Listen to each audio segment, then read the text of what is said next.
हुपरी आणि परिसरातील सर्वच गावांमध्ये अंमली पदार्थांची विक्री आणि सेवन राजरोसपणे सुरू आहे।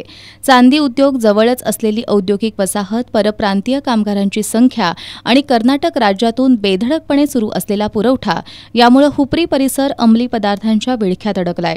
हुपरी आणि परिसरातील गावांमध्ये राजरोसपणे सुरू असलेल्या अंमली पदार्थांचा विक्री आणि सेवन विरोधात कठोर कारवाई करावी या मागणीसाठी सोमवारी युवा सेनेच्या वतीनं हुपरी पोलीस ठाण्यावर मोर्चा काढण्यात आला।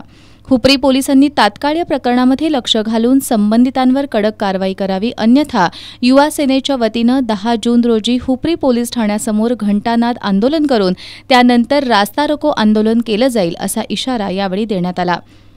हुपरी शहरासह परिसरातील सर्वच गावांमध्ये गांजासह अंमली पदार्थांचा जो विळखा बसलेला आहे त्याला कुठेतरी कठोर शासन झालं पाहिजे, त्यांच्यावर कडक कारवाई झाली पाहिजे।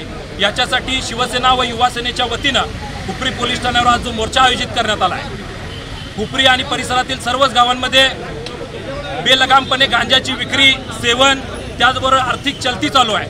त्याला पोलिसांनी तात्काळ लगाम लावावा व या घटकामध्ये जे सामील आहेत त्यांच्यावर कठोर कारवाई करण्यात यावी अशी मागणी आम्ही पोलिसांनी केलेली आहे। पुढच्या 15 दिवसात पोलिसांकरवी जर कारवाई झाली नाही तर शिवसेनेच्या वतीनं दिनांक 10 जून रोजी घंटानाद आंदोलनाचं आयोजन करण्यात आलेलं आहे। त्याहून जर कारवाई झाली नाही तर रास्ता रोको आंदोलन व त्याचबरोबर हुपरीसह परिसरातील सर्वच गावं बेमुदत बंद आंदोलन करण्यात येईल असा इशारा या ठिकाणी आम्ही पोलिसांना दिलेला आहे।